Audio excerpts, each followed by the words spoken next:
midnight. The stone is warm from the day, and slowly cooling, a thin veil of mist slides over the moat like breath over glass. Somewhere in the trees, a gecko calls once and then is silent. A hand brushes the wall, almost without thinking. The relief is slick with dew. The carvings, dancers, gods, stories feel less like pictures and more like skin. The torch moves away. Footsteps soften. A door closes, not with a slam, but with the quiet certainty of a daily habit. And in the dark between one breath and the next, the city that once held hundreds of thousands begins to feel far away. Angkor did not die in one dramatic moment. It thinned, fractured, and quietly moved as water power and war pulled it apart. So what makes a city like this, stone-templed, canal-fed, and once among the largest pre-industrial settlements on Earth, let go of itself? Today, we will walk the long, slow path of a quiet disappearance. We will move through a world built on water and trust. We will listen for the first small warning signs, the kinds people ignore because the rice still grows and the fish still bite. We will travel with the seasons because here the seasons are not background. They are the engine. We will watch the rains arrive and imagine the canals filling like veins. And when the water becomes unreliable, when drought comes in long, stubborn decades, and then sudden, violent floods arrive like a different kind of drought, we will also follow people, not just kings and generals, but boatmen, temple servants, potters, and farmers, people whose names do not survive, but whose hands built the world. And we will hold two truths together gently. Angkor's story contains siege and politics. It also contains climate and infrastructure, and it contains something quieter still, the slow shifting of belief away from royal temples toward new forms of devotion, practiced in wood and palm leaf rather than stone. If you have ever looked at a ruin and felt a strange tenderness because someone once lived a whole life there, then this story is for you. And if you have ever wondered whether great societies collapse with noise or with silence, stay with me. To understand Angkor, we begin with a simple physical truth. This is a land that breathes water.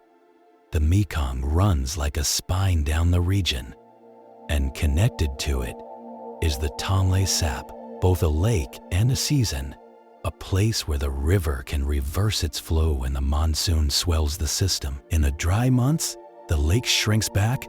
In the wet months, it spreads outward across floodplains, turning forest into shallow sea and feeding one of the most productive freshwater fisheries on Earth. For the Khmer farmers, fishers, craftsmen, monks, this meant abundance if the rhythm held. Now imagine this basin as it once was.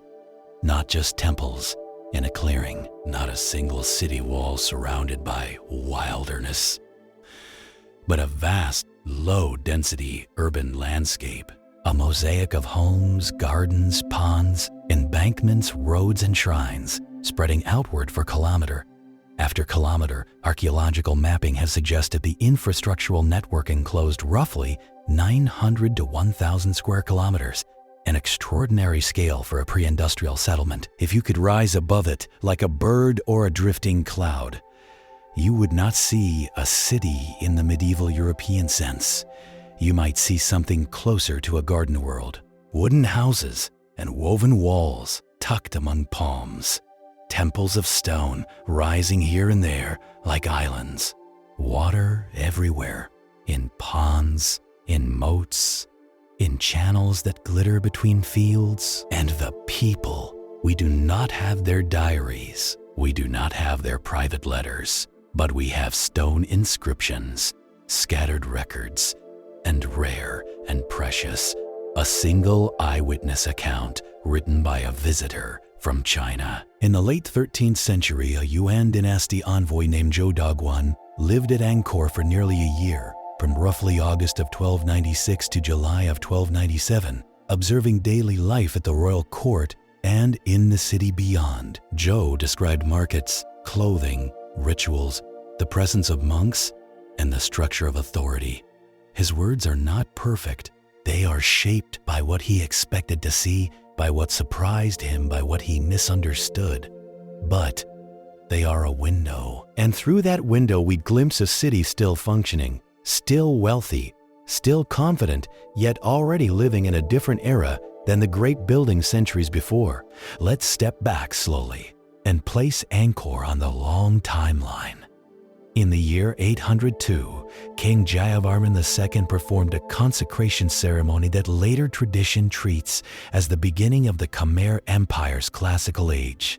Over the centuries that followed, Khmer rulers built and rebuilt their capital region, shifting centers, digging reservoirs, raising temples, and tying political authority to sacred architecture.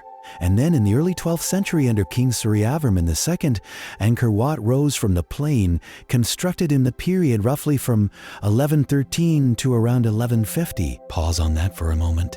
Not because we need spectacle, but because numbers help us feel reality. Angkor Wat sits within a vast enclosed space, over 160 hectares, making it the largest religious complex in the world. Its moat and walls are not decorative flourishes. They are statements in water and stone about order in a wet world. Then came Jayavarman VII, who reigned from 1181 to 1218, a king remembered for war, for rebuilding, for the band's serene faces, and for an extraordinary program of public works. Inscriptions indicate he ordered 102 hospitals across the kingdom and built 121 houses with fire, rest houses spaced along major roads for travelers. These are not just impressive statistics, they are clues. A society that can staff 102 hospitals, maintain long roads, and coordinate temple labor is a society with deep administrative capacity. And yet the same systems that allow that coordination, taxation, labor obligations, water management also create vulnerabilities. Because when a centralized system strains, it strains everywhere at once. Now we come to the heart of Angkor's power. Water, stored, directed, shared. The Khmer built barais, vast reservoirs along with canals, embankments, and control structures that shaped the movement of water across the landscape. The West Barai alone measures roughly 8 kilometers by 2 kilometers, and at maximum capacity could hold around 53 million cubic meters of water. These works did not control nature in the modern sense, they negotiated with it. They captured monsoon excess and held it for dry months. They spread water into fields. They supported multiple rice crops in a year in some areas and stabilized yields across unpredictable seasons. But they required constant care. Silt had to be cleared. Banks had to be repaired. Channels had to be watched for breaches. And here's a quiet question to hold in your mind. What happens when the monsoon no longer behaves as expected? Not just a bad year, but decades of stress. Tree ring reconstructions from the region indicate that Angkor's later centuries experienced severe, long-lasting droughts in the 14th and 15th centuries, interrupted by periods of unusually intense monsoon rainfall. Exactly the kind of swing that can strain large water management systems. Drought lowers water levels and concentrates silt. Then sudden heavy rains can surge through channels that are half-choked, cutting new paths, breaking banks, and damaging control points. A modern model of Angkor's water network suggests it could be vulnerable to cascading failures under extreme flooding. Damage that spreads because the system is interconnected. This is one layer of Angkor's story, not the only layer, but a critical one. Because Angkor was not just a place of worship and kingship. It was an engineered landscape. Now, let's come closer. Imagine yourself standing on packed earth near a canal. The air is humid and smells of wet vegetation and wood smoke. You hear water moving somewhere nearby, soft, constant, like breathing. A family's home is built of wood, raised on stilts. Underneath, tools hang. A boat rests in shade, its hull dark with old resin. A child carries a bundle of reeds. An older person mends a net. Rice is being rinsed in a jar, and the grains click softly against clay. This is not fantasy. It is inference, yes, but grounded in what we know of subsistence around Tonle Sap and the agricultural plain. Fish and rice are the rhythm.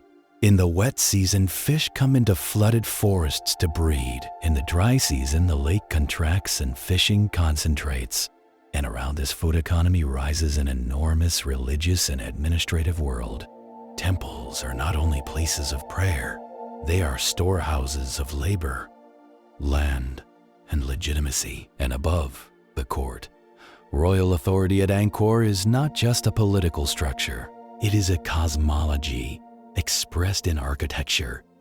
The king, in older Hindu Brahminal traditions, could be tied to divine authority through ritual and temple foundation. Later, under Jayavarman VII, Mahayana Buddhist ideals also shaped monumental programs and imagery. But by the late 13th century and into the 14th, the religious landscape shifts again, with Theravada Buddhism becoming increasingly prominent, less dependent on royal temple building, more centered on monastic communities and everyday practice. This matters because Angkor's Stone Age of building was never just about aesthetics.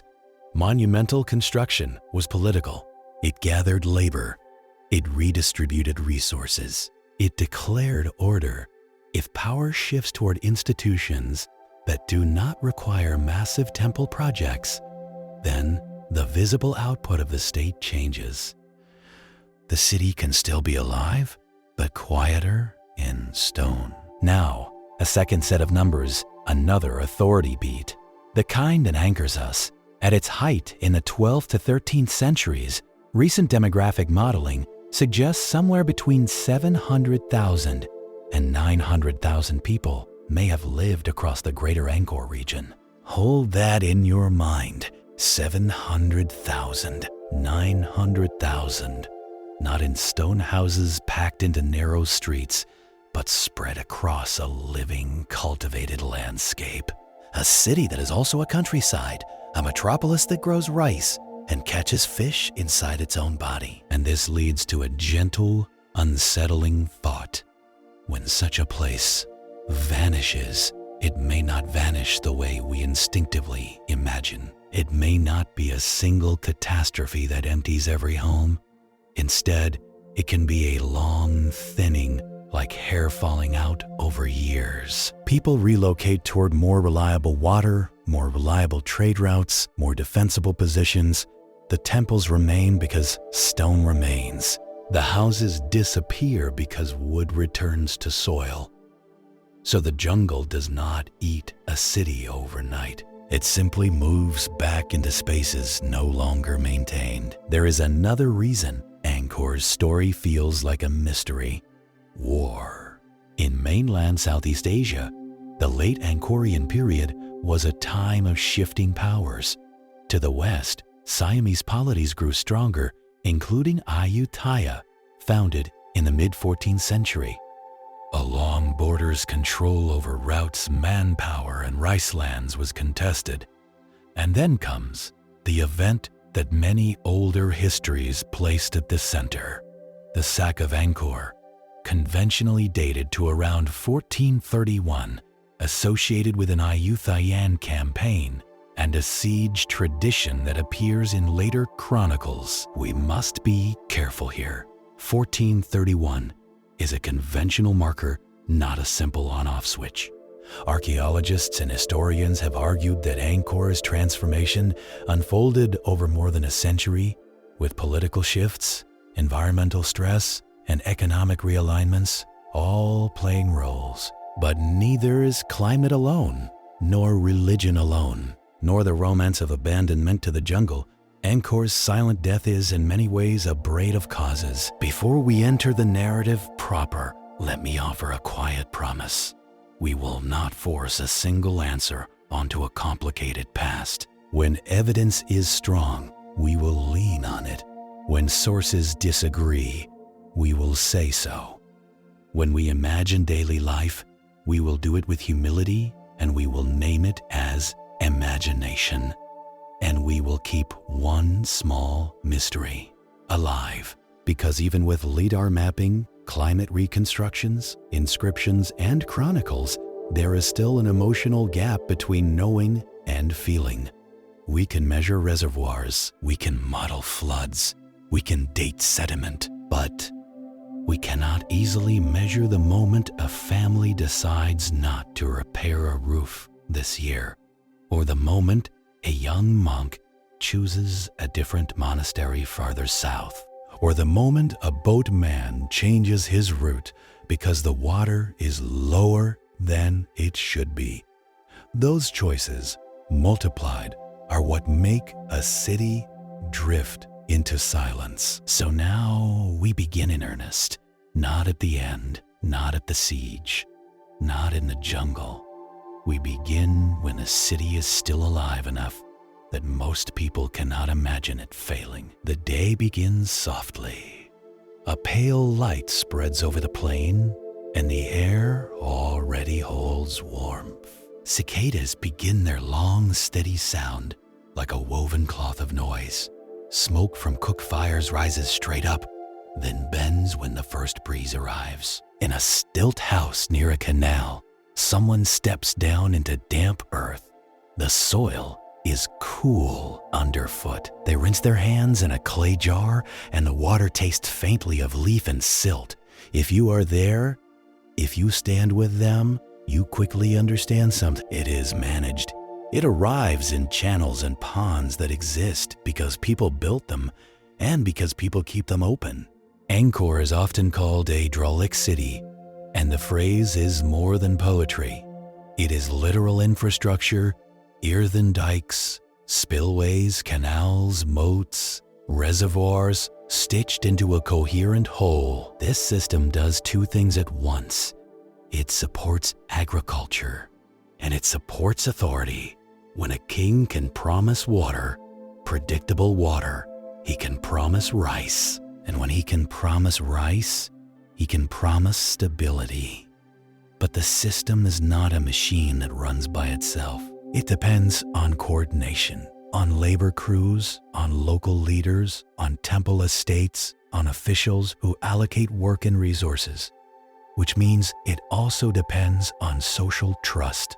And trust is a fragile material. Angkor's inscriptions, especially from earlier centuries, tell us about endowments, temple staff, land grants, and a careful accounting of offerings. They also hint at how much of society was organized around temple complexes and royal projects. Now here is a pattern interrupt, something to picture clearly. Imagine a canal not as a decorative feature, but as a schedule. Someone must decide when to open a gate. Someone must decide which fields receive water first. Someone must settle disputes when a neighbor's embankment leaks and another neighbor's rice browns in the heat. A canal is politics in liquid form. For a long time, Angkor's system held, but by the late 13th century, when Zhou Daguan visits, the world around Angkor is already changing. Zhou describes a capital that still commands labor and displays hierarchy. Yet, compared to the grand Sanskrit inscriptions and temple building of earlier kings, the epigraphic record grows thinner as time moves forward. Some rulers are less visible in stone, not necessarily weaker in every sense, but ruling in a different religious and political environment. We can name one turning point in that late period. Indravarman III, also associated with the name Srindravarman, reigned in the late 13th to early 14th century, around 1295 to 1308. and is often linked in modern summaries with the rising prominence of Theravada Buddhism. Again, we should be gentle with certainty. The sources are not always as full as we would wish, but the broad arc is visible. The religious center of gravity shifts. Now, let's return to water, because water is the thread that connects everything. Angkor's reservoirs are not isolated features. They form a network, and networks behave differently than single structures. A small problem can be absorbed for years. Then, at a certain threshold, the same kind of problem can propagate. A canal breach is not just a breach. It changes flow elsewhere. It shifts sediment. It forces improvised repairs that may create new. Modern research modeling Angkor's infrastructure suggests the possibility of cascading damage under extreme floods, systemic vulnerability, rather than a single broken point. And then there is climate, the deep background rhythm that becomes foreground when it changes. Tree ring evidence from the region indicates decades-long drought episodes in the 14th and 15th centuries, with periods of intense monsoon rainfall between them. This is not a story of no rain ever again. It is a story of instability. It is the difference between a predictable heartbeat and an arrhythmia. When the rhythm breaks, the human world adapts, quietly, constantly. Maybe a farmer plants a different crop. Maybe a village shifts its water intake. Maybe a temple estate negotiates for labor that used to be available. And maybe, at some point, repairs stop being routine and start becoming impossible. Not because people suddenly become ignorant, but because priorities change, manpower shifts, and trust fray. Now let me place one more wow sequence into the air, like a set of slow drum beats. 900 to 1,000 square kilometers of urban network, 700,000 to 900,000 people across the wider region at peak.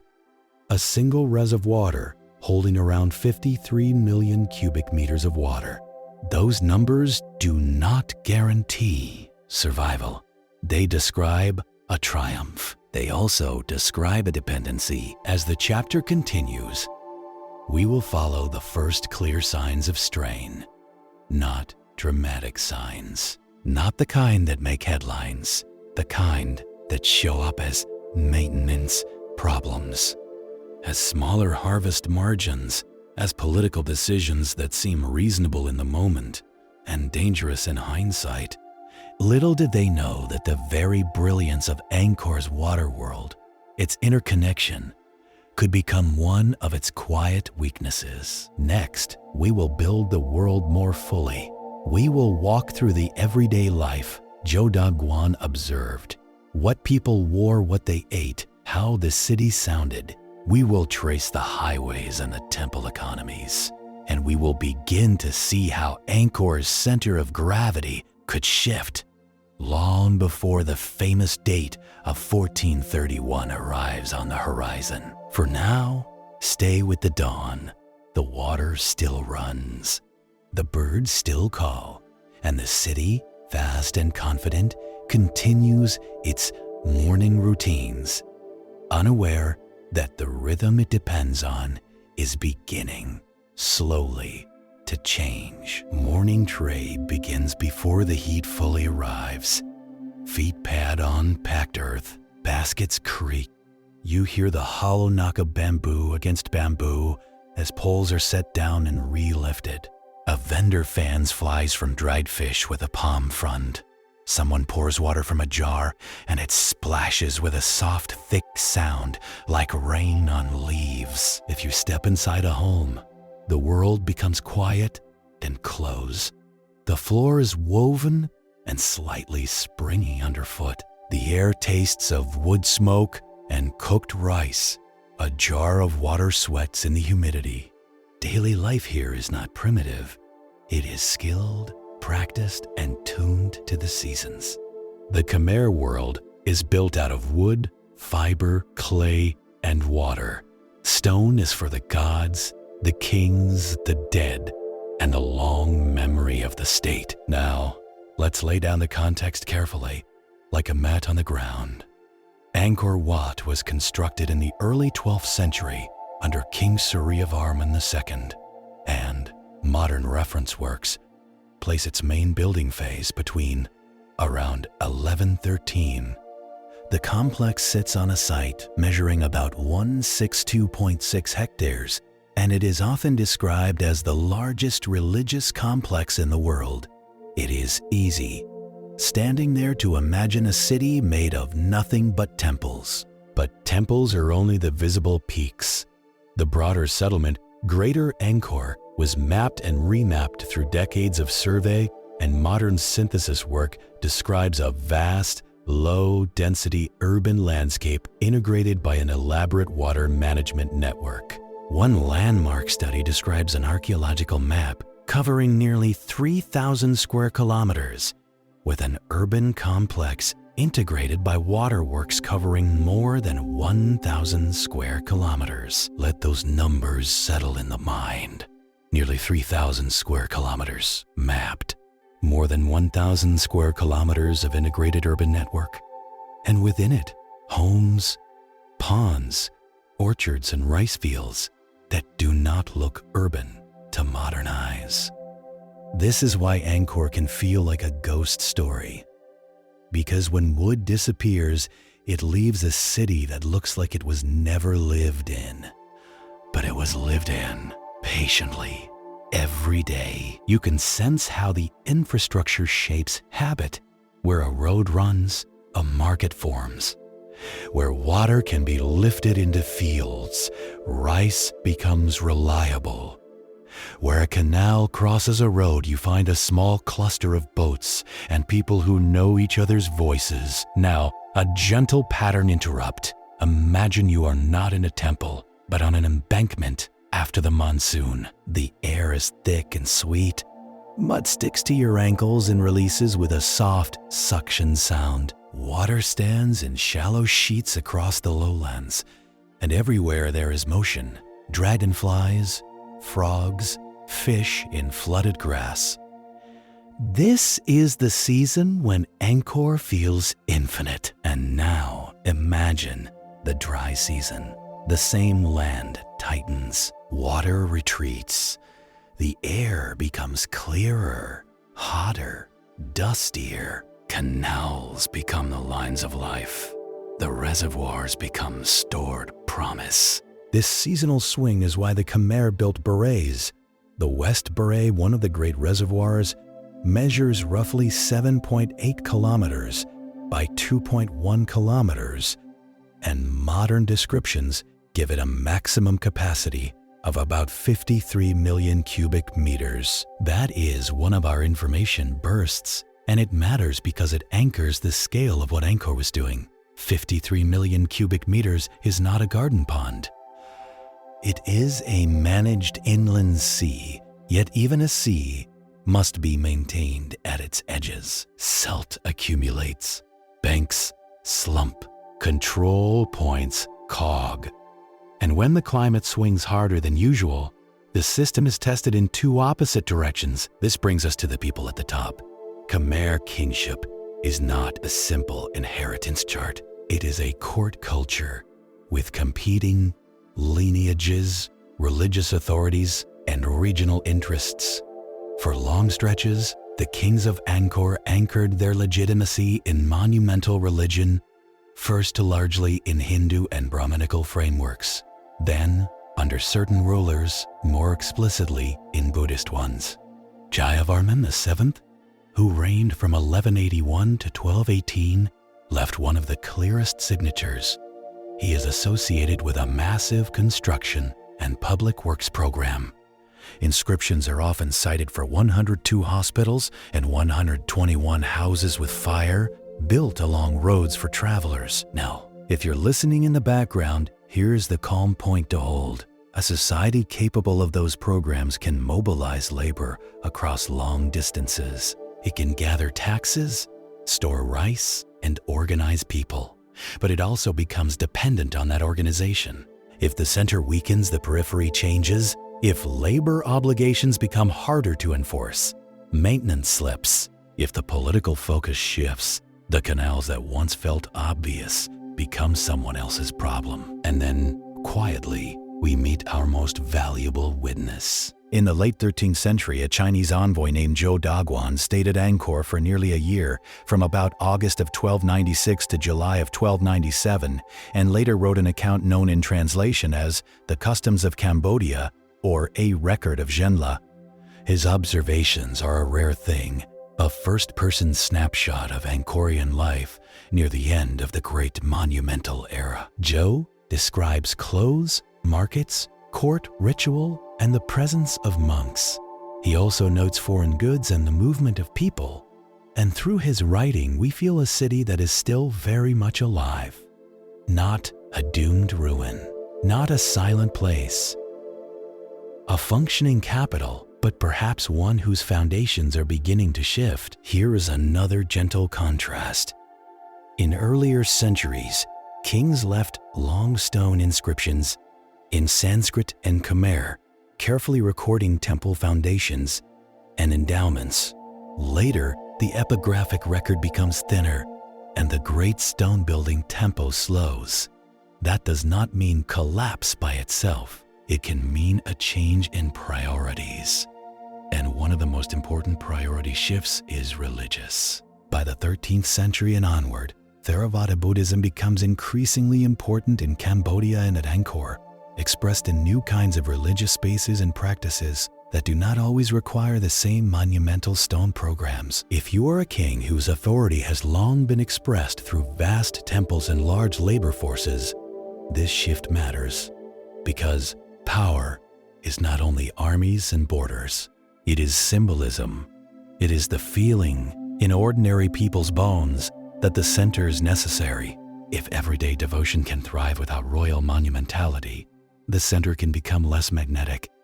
You can have a living culture with a quieter state. Now we widen again, and we place Angkor in its region. To the west, new powers strengthen over time. The Ayutthaya kingdom is traditionally founded in the mid-14th century, often dated to the year 1351, and it grows into a major Siamese center. To Angkor's elites, this is not a distant rumor. It is a shifting neighbor with its own ambitions and alliances. And there is another pull, quieter than war: trade.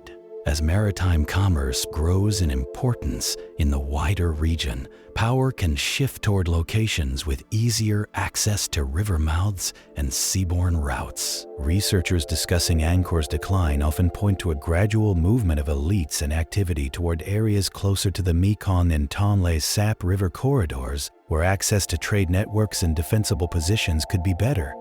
So Angkor begins to face two forms of pressure: a landward pressure of rivalry and conflict, and a waterward pressure of economic gravity. Now, one more information burst delivered softly. Angkor Wat, built in the early 12th century and still active as a Buddhist worship site from the late 13th century onward. Greater Angkor, mapped across nearly 3,000 square kilometers, with an integrated settlement water network across more than 1,000 square kilometers.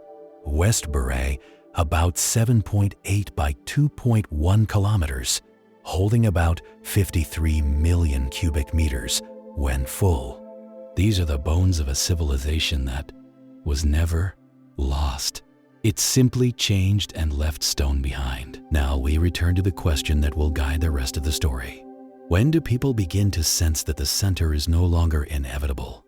Not in speeches, not in proclamations, in small choices. A canal cleaned a little less often, a levee repaired one season late, a household that chooses to move closer to a river route, a temple whose staff shrinks because the rice surplus is smaller. And when those small choices accumulate, the city's quiet transformation begins. This is where Chapter 1 ends. And Chapter 2 begins, not with a battle, with a warning that arrives like weather. If you walk along the moat of Angkor Thom, you can hear the city breathing through water. A moat is not simply defense.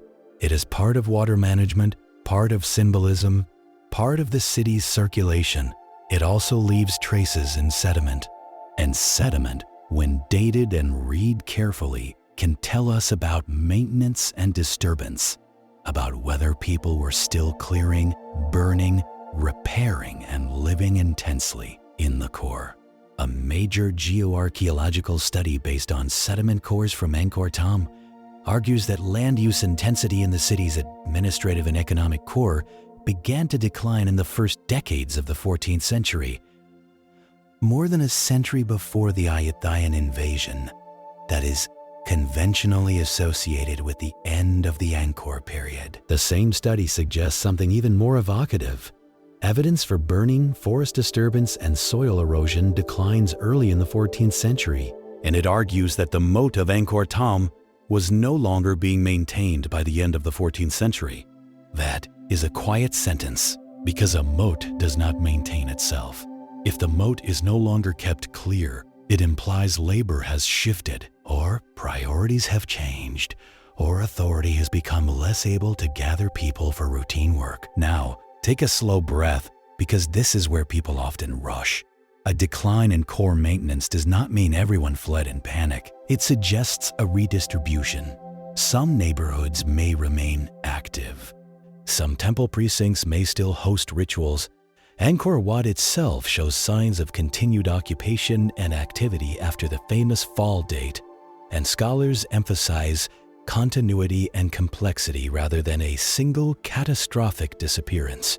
So what we are watching is not a candle blown out. It is a lantern carried away, room by room. Now, another pattern interrupt. Imagine yourself at the edge of a reservoir at the end of the dry season. The water line is lower than you remember. The exposed mud has a cracked pattern, like old pottery. Children walk farther to fetch water. The air tastes of dust and sun-baked grass. No one calls it climate change. They call it a bad season, or a sign, or simply hard luck. But the next year is also hard, and then the next. And slowly, hard becomes normal. Scientific reconstructions using tree rings have identified major drought episodes affecting the Angkor region in the 14th and 15th centuries, including long drought periods punctuated by episodes of very strong monsoon range of variability. When variability increases, when drought lasts for decades, and then intense rains arrive, both extremes can damage the same infrastructure. Drought encourages siltation and lowers storage. Extreme rains can cut channels and breach dikes, and here is the soft human center of it. Even if engineers understand what is happening, they still need labor to respond. They need crews to clear silt. They need timber to shore up banks. They need coordinated decisions on where to send water first. If the political center is already shifting, if elite attention is drifting toward other nodes, then repairs can become uneven. Some canals are kept alive because a temple estate depends on them. Others are neglected because the people who once maintained them have moved or been reassigned, or no longer see the work as worthwhile. Now let's fold the political layer back in. By the time later chronicles describe the fall of Angkor, the region is already in motion. Ayutthaya, founded around the mid-14th century, becomes a major Siamese polities contest influence and territory over long periods, not as a single event. Later traditions describe a siege and sack of Angkor that is conventionally dated to around 1431, but scholars emphasize that the historical sources are equivocal and sometimes contradictory, and that narratives developed over many centuries. So we treat 1431 as a signpost, not a trapdoor. There is a reason people love the dramatic version of this story. It is easier to picture a siege than to picture maintenance failing. It is easier to imagine a city abandoned than to imagine people relocating over generations. But the slow version is often closer to reality. The same geoarchaeological work we mentioned earlier argues for a protracted decline in occupation intensity in the core and suggests that the focus of power began to shift outward during the 14th century. And this fits a broader pattern we see in many long-lived societies. Capitals move. They do not always fall. Sometimes they simply become less useful than the next place. Now, a final information burst for this chapter, softly spoken, spaced out like calm footsteps. First, decades of the 14th century, evidence suggests declining land use intensity in Angkor's core. End of the 14th century, evidence suggests Angkor Thom's moat was no longer maintained. 14th and 15th centuries, tree ring studies indicate major drought episodes with intense monsoon intervals. By the time armies appear in the story, the city has already begun to loosen. And this is the quiet truth that makes Angkor's end feel like a whisper. It did not vanish first in stone.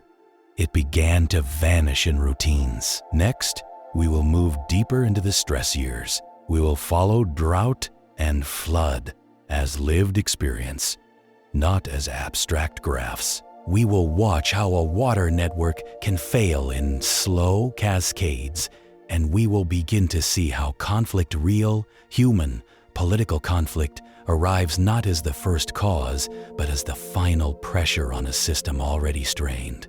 For now, stay at the water's edge. Listen to the reeds. Listen to the small movements in the canal, because in Angkor's story, the first warnings are not loud. They are almost gentle. A warning rarely arrives as a single moment. More often, it arrives as a feeling you cannot prove. A farmer notices that the canal tastes different. More silt, less clean water. A boatman scrapes bottom earlier in the year. A temple servant counts jars of rice and realizes the storehouse is a little lighter than it ought to be. Perhaps no one speaks the fear out loud. They simply work harder and hope the next season returns to normal. In a city of water, measuring is a form of prayer, not a prayer to a single god, perhaps a prayer to predictability, to the promise that the monsoon will arrive and the Tonle Sap will swell and the canals will fill like arteries. And when predictability starts to wobble, it can trigger secondary changes. People become cautious with labor. They conserve. They postpone repairs that used to be automatic. Those postponed repairs will matter later. Now the rhythm truly begins to strain. We do not know what any one person said on the first day they realized the rains were late. We do not have those words, but scientific reconstructions paired with archaeological evidence of system stress suggest that Angkor's later centuries faced extended droughts, periods long enough to change habits, not just harvests. Imagine it as a long, quiet tightening. The canals shrink. The forest grows dusty. If you have ever lived through a dry summer, you know the sound. Leaves become crisp. Footsteps crack twigs instead of sinking into soft earth. Even the insects change their rhythm, as if conserving energy. In the Angkor Plain, water management is not optional. It is the difference between a stable year and an anxious one. When drought stretches across many seasons, the water system begins to behave. Sediment settles in places it used to be flushed away. Here is the first key mechanism. In drought, you lose head. The pressure and elevation difference that moves water through canals becomes weaker. A channel that used to flow confidently becomes sluggish. A sluice that used to distribute water becomes a bottleneck. Now add the human layer. Maintenance is labor. Labor is political. Political energy is finite.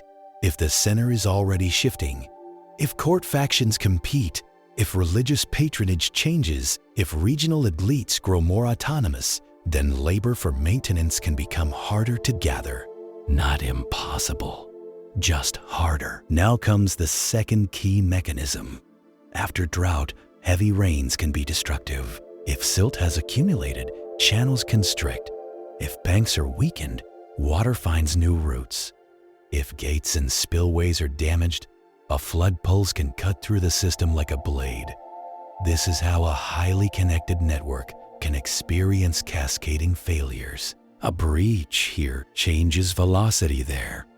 That new velocity scours a bend downstream. The scoured bend collapses, and the collapse sends debris into a gate. There is a calm, almost hypnotic danger in floods. They do not announce themselves as the end. They arrive as weather. People react the way people always react. They tie things down. They move valuables upward. They place offerings, perhaps. They watch the waterline with a tight, quiet focus. And when the waters recede, the damage is not always dramatic. It is sometimes subtle. A canal's slightly rerouted. A bank is not as high. A spillway is choked with debris. Now, let's place a human story inside this.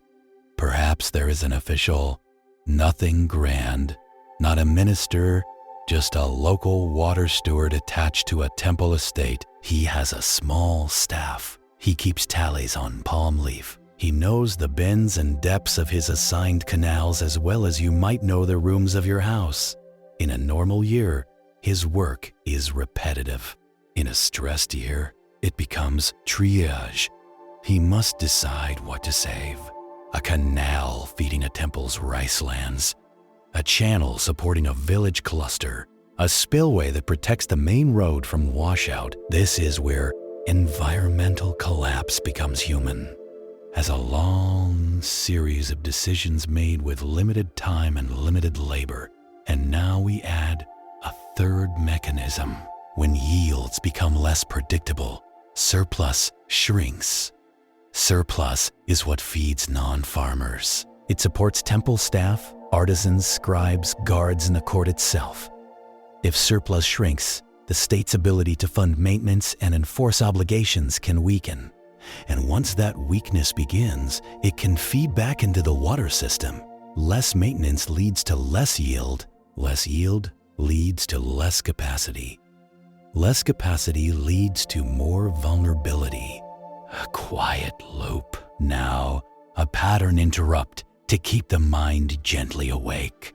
Step into Angkor Wat in this period. The stones do not change. The galleries remain. But the sounds might. Fewer construction crews. Less hammering. More quiet chanting. More footsteps of monks than of corvée labor. If the religious landscape is shifting toward Theravada practice, the center of spiritual gravity can become less tied to royal foundations. The state may still exist, but its old language of power becomes softer. Stone stops being the primary statement. Here's an information burst delivered like slow, steady steps.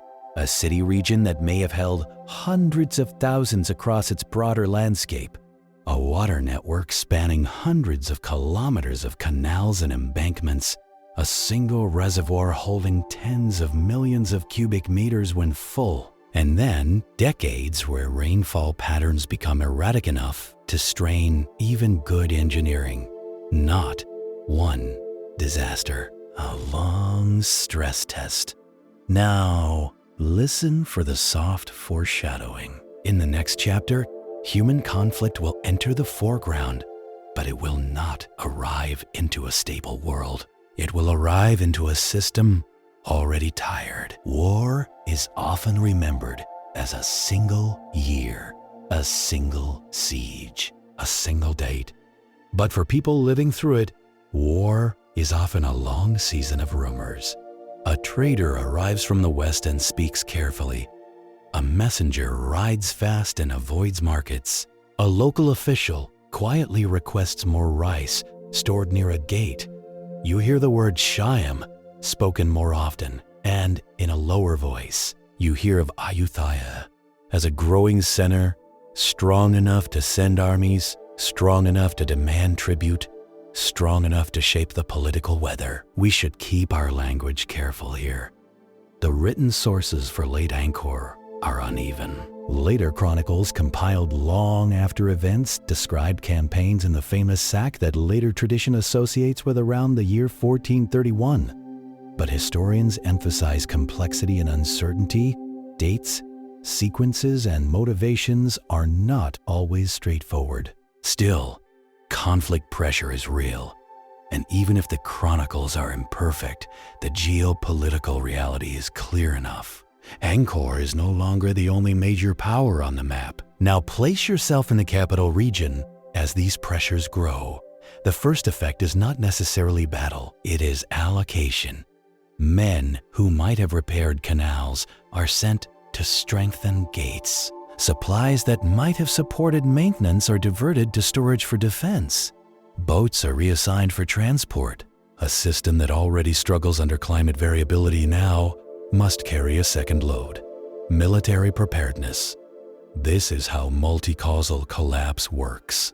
Each problem alone might be manageable. Together, they become heavy. Now, a small human moment. A potter's workshop. In a stable time, the potter makes jars for water storage, cooking, temple offerings, and trade.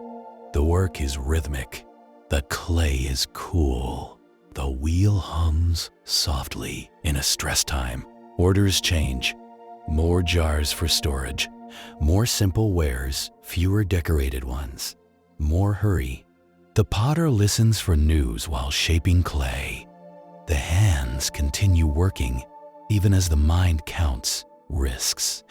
In Angkor's later period, there is also a pull toward the south and east, toward river confluences, toward routes that connect more directly to trade networks, toward places that may be easier to defend, easier to supply, and closer to the shifting economic currents of the region.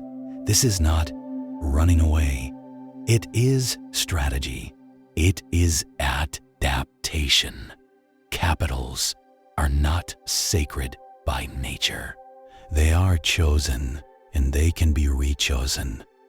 And when the court begins to spend more time elsewhere, Angkor's core loses daily attention. A city can survive neglect for a while, then neglect becomes habit. Now, another information burst, placed gently. First, decades of climate instability stressed the waterworks. Second, evidence suggests declining maintenance and land use intensity in the core. Third, regional rivals strengthen and conflict pressure grows. Fourth, economic gravity pulls activity toward new nodes closer to major river arteries and maritime routes. None of these alone is a full story. Together, they begin to explain how Angkor's silent death could happen without a single final scream. Now we approach the turning point, because at some point the rumors become presence. The distant line of figures becomes an army at the gates. The breaking point is not always the biggest event. It is the moment when multiple strains align. You can imagine the capital in this season. The air is close and warm at night. Torches hiss softly in damp air. People speak less loudly in markets. A gate guard runs a hand along a spear shaft, checking for cracks in the wood. A monk continues morning alms rounds because routine is how communities stay calm. A water steward looks at a canal breach and wonders who will have time to fix it. Now, let's keep the violence at a respectful distance while still acknowledging reality. If an enemy force approaches, the first experiences are often logistical. Food becomes a question. Water becomes a question. Where do refugees go? Which storehouses are guarded? And in a city whose infrastructure depends on water channels, siege conditions can interact with engineering in complicated ways. Gates are fortified, but canals and moats are living features that can be manipulated, blocked, diverted, or contaminated. A water system that supports life can also become a vulnerability if disrupted. Now we touch the conventional date again, carefully.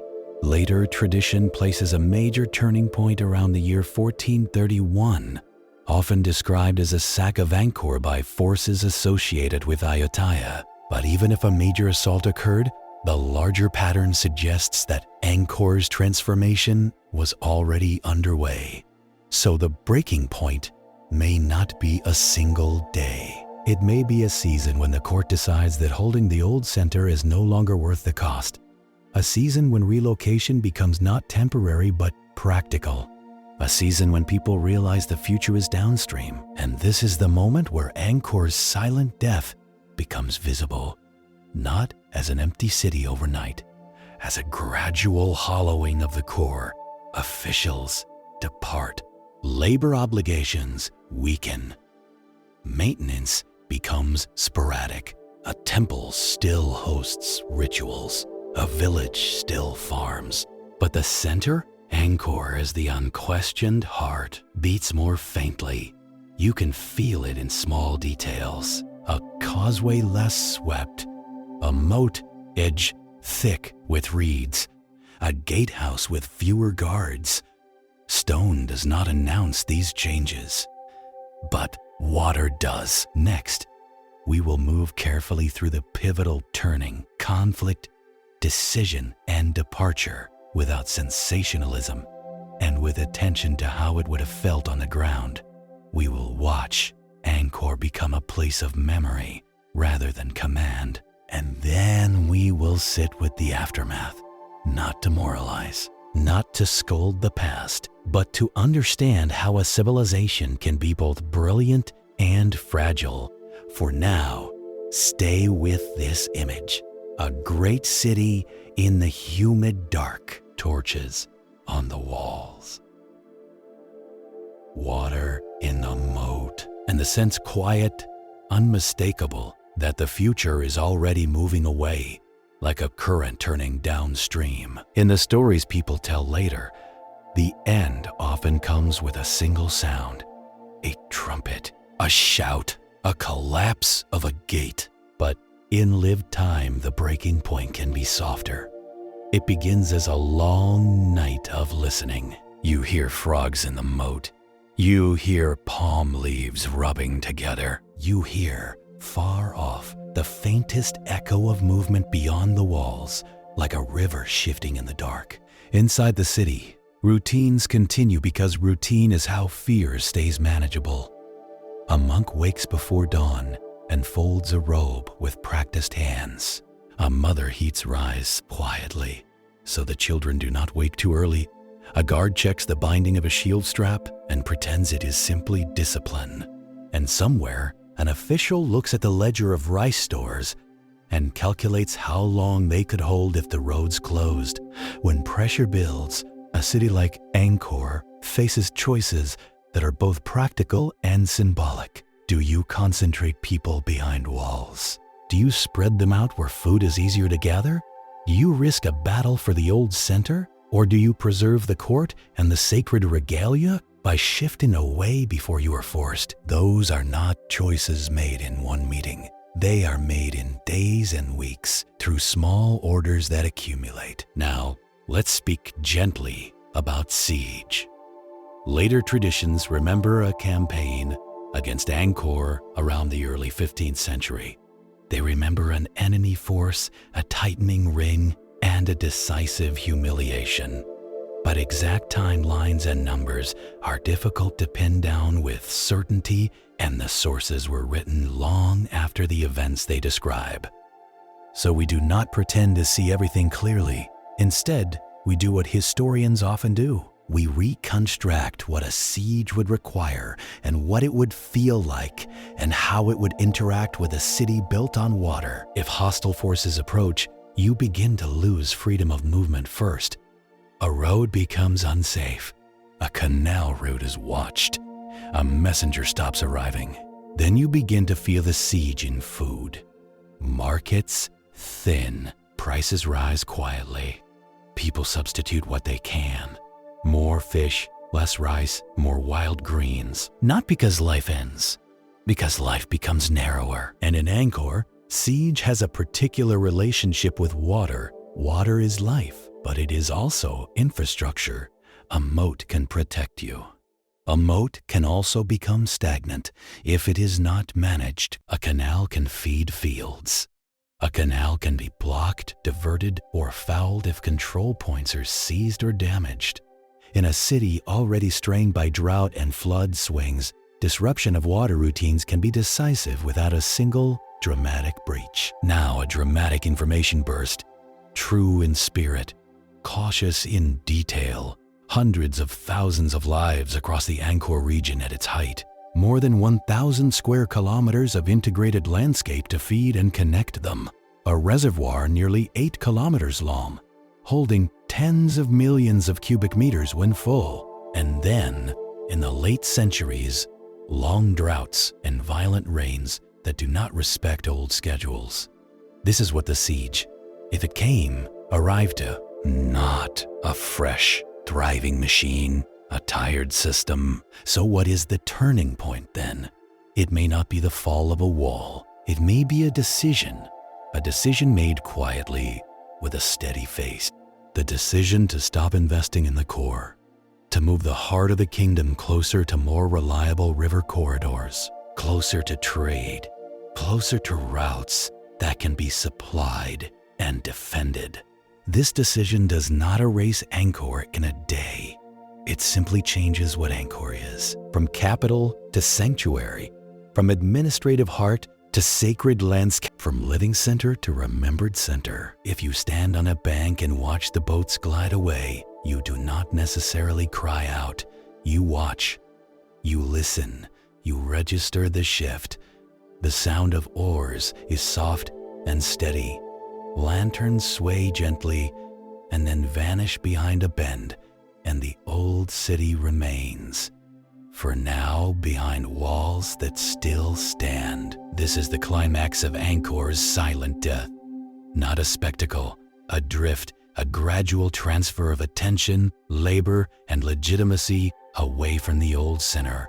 And once attention moves, the jungle does not need to conquer anything. It only needs time. Now we take a breath, because after the turning point comes the slower work of consequence. And that is where we go next. After a capital shifts, the old center does not necessarily become a ghost. It becomes something else. Angkor Wat, in particular, continues as a place of worship long after the period of peak imperial construction. It changes its users. It changes its meanings. Stone that once proclaimed royal cosmology can become a shelter for quieter devotion. This is an important emotional correction. When people say Angkor was abandoned, they often picture a sudden emptiness. But the evidence and the broader historical pattern suggest something more gradual. Population and political focus shift. Administrative routines move elsewhere. Maintenance declines unevenly. Meanwhile, sacred places can remain active even as the surrounding urban fabric thins. Now, let's bring in the folklore, the way people do when a place becomes too quiet to understand.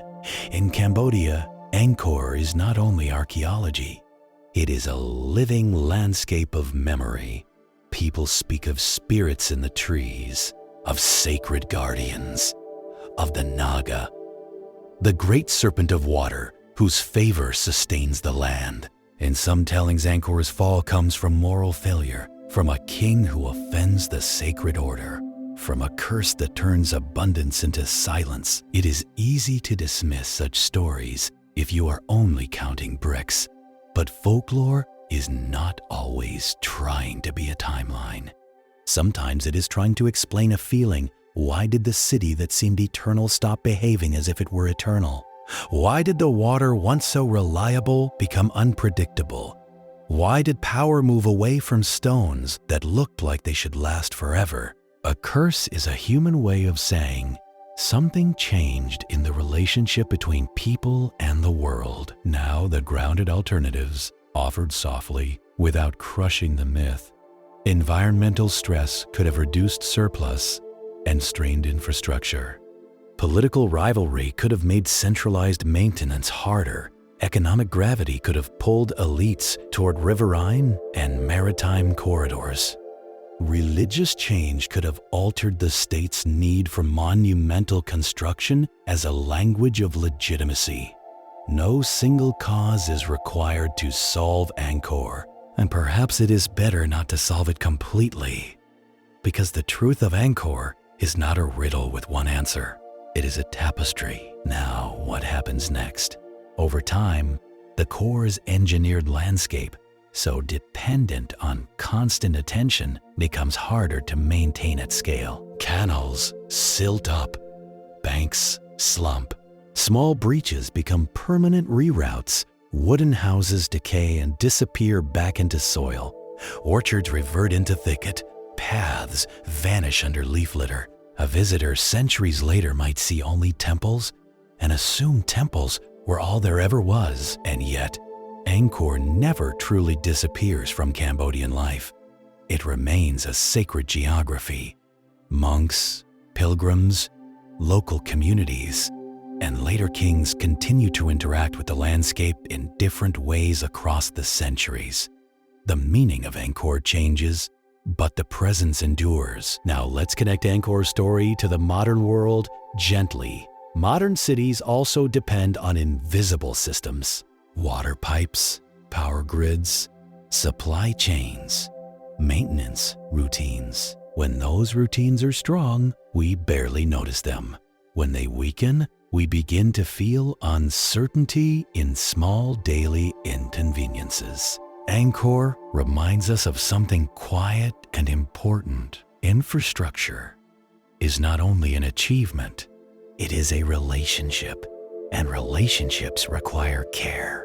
Angkor also reminds us that collapse can be misleading language because life continues. People adapt, they move, they build new centers. The Khmer did not vanish. They reshaped their world and carried their culture forward into new forms, new capitals, new religious expressions, new trade patterns. A city can die and a city can live. Now we slow the pacing further because the last stretch of the story is meant to feel like evening, like a long walk home. Let's return one final time to the temples at rest. The trees do not hurry. They do not celebrate. They simply grow where space allows. Roots search for moisture. They find cracks. They widen them slowly over years and decades. Stone yields, not with drama, but with time. And in that slow yielding, Angkor becomes what it is for many of us today.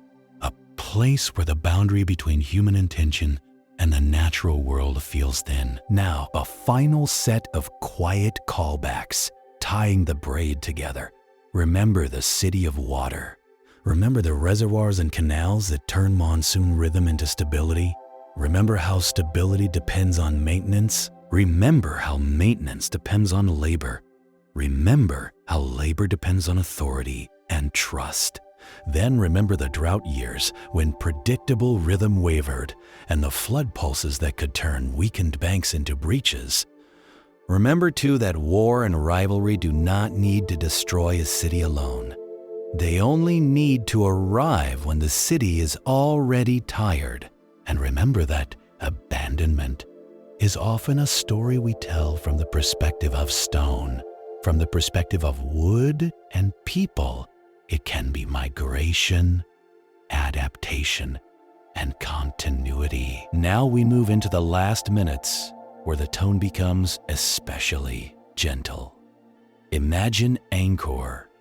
In the late evening, long after the court has shifted away, a monk walks along a stone path barefoot. The stone is cool now, releasing the heat of the day.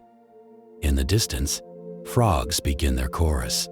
A night bird calls once, then pauses as if listening for an answer. He passes a bas-relief and traces it with 2 fingers lightly. The dancers carved there have held their pose for centuries. They have watched kings rise and vanish into names. They have watched seasons cycle until seasons no longer behave as expected. They have watched, too, the simple persistence of worship. Because even when empires thin, people still want meaning. They still want a place to kneel, a place to breathe, a place to remember. Outside, the water in the moat is dark. Leaves float on the surface and drift into corners where reeds grow thick. The water smells of green life and stillness. Far away, beyond the walls, a river continues to move. And that river is the future, as it always was. If you listen closely, Angkor's silence is not empty.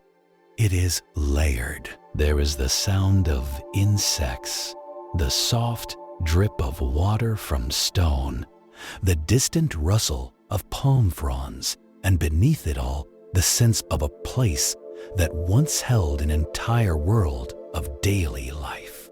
People laughing in markets, children splashing at canal edges, tools tapping, chants rising at dawn. All of that is still here, in a way folded into the air. And this is the last thought to carry with you. Angkor did not vanish because its people forgot how to build. It changed because the world around it changed, and because its own brilliance carried dependencies that required steady seasons and steady authority. When seasons became unstable, and authority redistributed, and conflict arrived, and trade routes pulled attention elsewhere, the center loosened. A silent death, not of a people, but of a particular kind of city. Now we let the story rest. The sky darkens fully. The stones cool. Mist gathers again over the moat. The temple faces of the bay and watch without judgment, calm as moonlight on water. And somewhere in the forest, a door closes for the last time. Not with a bang, not with a cry, with the quiet certainty of a life moving on. And so the night settles over the ruins. The wind whispers through empty corridors. The water holds its reflections without hurry. The story sleeps. And perhaps so should we.